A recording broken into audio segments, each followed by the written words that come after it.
Warning,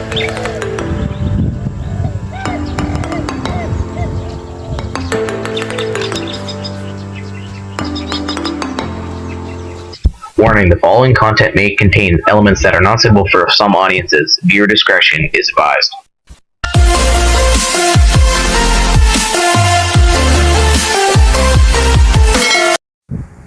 Good morning mga ka-Ergan. Nasa hunting ground ulit tayo para manghuli ng pang-ulam. Papunta pa lang tayo dun sa may control na daanan natin tong kawayan. May nakadapong spotted dab mga ka-Ergan. Subukan natin kung tatamaan. Nasa mahigit 50 meters siguro to.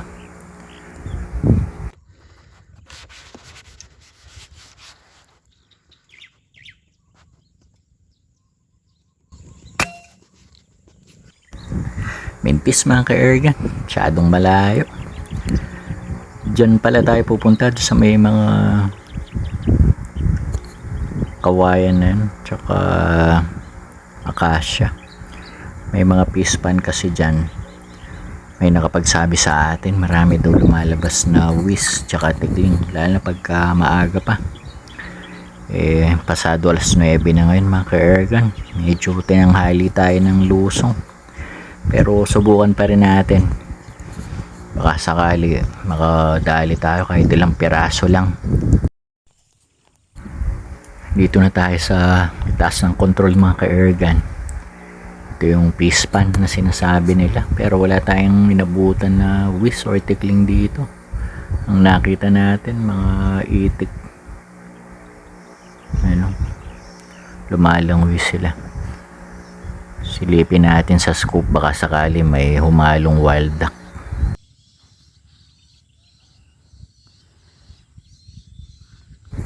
Walang nakahalo mga ka-Ergan, puro mga barakong itik ito.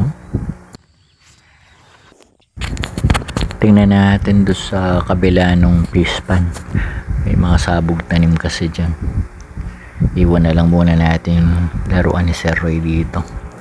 Pero bago yan, pumitas tayo ng kamatsili.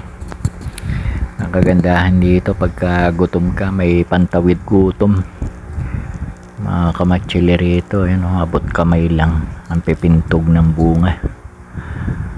Tignan natin kung masarap para makapag-uwi tayo mamaya.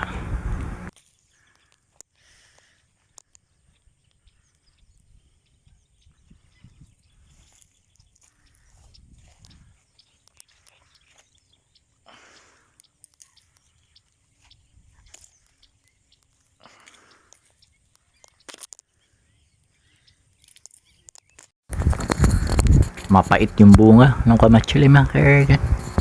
Puntahan na natin tong kabila ng fish pan. Silipin natin kung nandito pa yung mga tikling. Mainit na kasi. Pagka marami sila dyan, dito na lang tayo pupwesto. Pero kung wala, doon tayo sa kabila.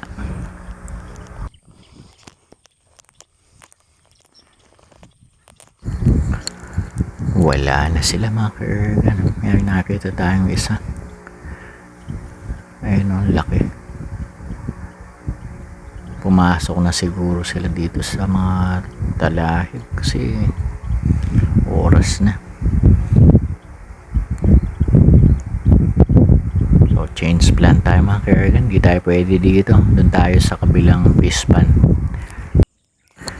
May nakita tayo dito na puno ng akasya. Nagsiliparan yung grupo ng mga red collared mga ka-Ergan. Sa bilang ko nasa 8 piraso. May fish pan din dito sa malapit. Magpapatulog tayo mamaya ng tikling or ruwak-ruwak. Baka sakali may madali tayo dyan. Dyan lang kasi sa kabila yung sabog tanim mga ka-Ergan. Kaya lang pagka mainit na talaga nagtatago na yung mga tikling. So dito tayo sa ilalim ng kamatsili gagawa ng taguan. Nailagay na natin yung camo net natin pero maaninag pa nila tayo. Kukuha lang tayo ng talahib dun. Ito na mga ka-Ergan, nabuo na natin yung taguan. Mabilisan lang to. Oras na kasi mainit na. Stay tuned mga ka-Ergan. Sana may madali pa rin tayo.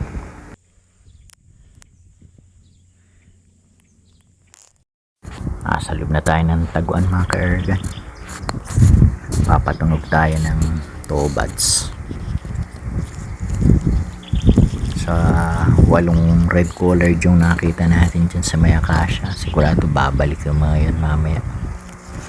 Abang-abang na tayo mga ka-ergan. Nandun yung speaker natin, oh, malapit sa may bayog.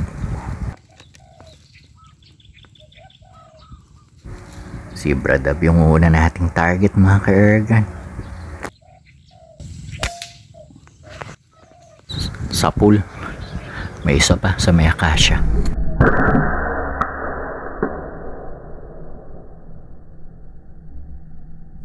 Headshot mga ka-ergan.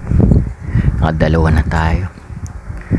May red collar doon, barako. Tumapo yung asawa niya, pero yung barako bibirahin natin.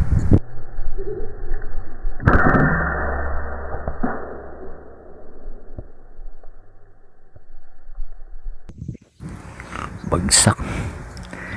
May isa pa, yung babae.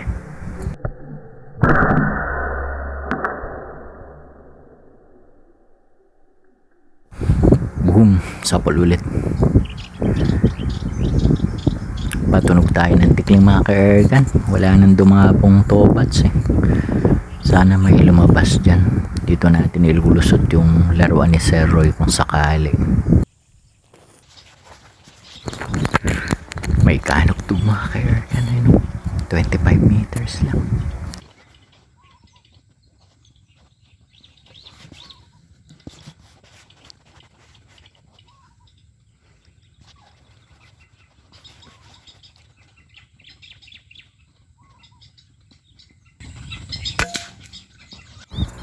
Sa pool, kaya lang sa katawan tinamaan. Tibay mga ka-ergan. Kailangan siguro natin second shot. Reload lang tayo.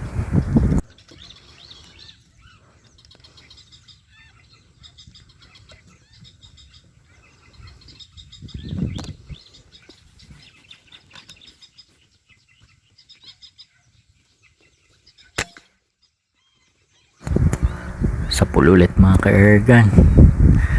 Tibay talaga, oh. May bulletproof yata. May isa pang tikling mga ka-ergan, oh. Ulo lang yung nakalitaw. Mintis, sayang. May red colored sa may akasya mga ka-ergan.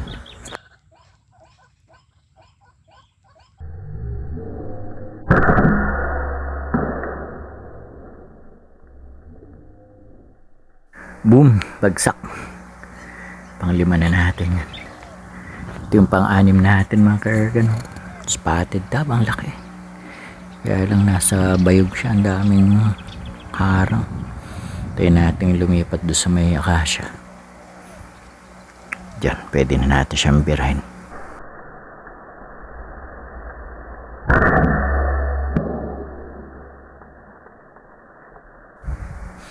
Sa pool, solid ang tama mga ka-ergan.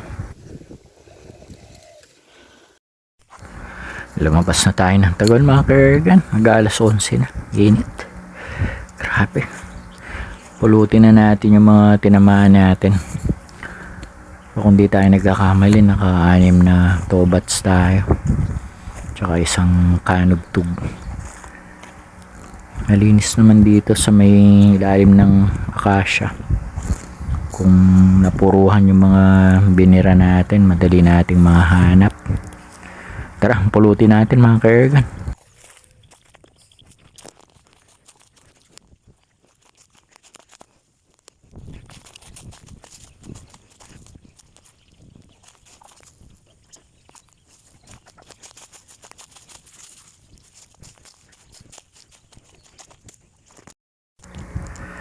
Lima lang yung nakuha nating tobats mga ka-ergan. Yung kanugtog di natin nakuha. Ang lalim pala nitong pispan na to, hanggang leg yung putik.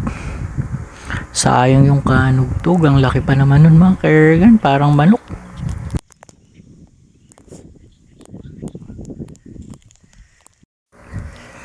Pauwi na tayo mga karga. Nadaanan natin tong kamatsili. Ang daming bunga, oh. Puro pula.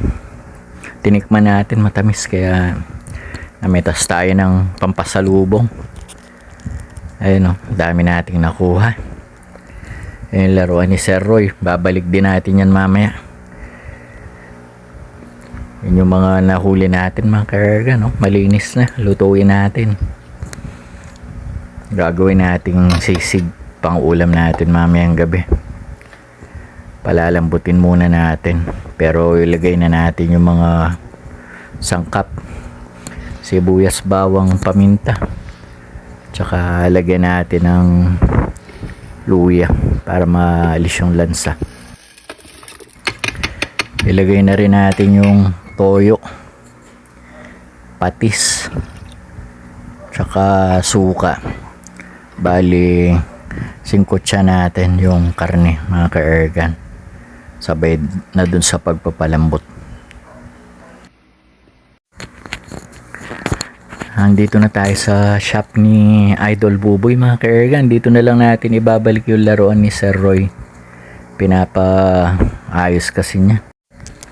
Yan yung kakambal nung laruan na pinahiram sa atin mga ka-ergan, no?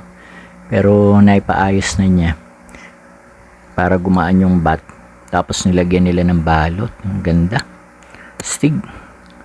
Ganyan din ang kalalabasan nitong binalik natin mga ka-ergan. Pareho ng scope yan mga ka-ergan. Naka vector optics na 10 to 40 by 50. Pero magkaiba yung barrel. Yung isa naka Diana 6 grooves. Tapos yung binalik natin naka Lothar Walter. Ganda mga ka-ergan. Stig. Nag-enjoy tayo doon sa laruan na pinahiram ni Sir Roy. Thank you very much po, sir. God bless.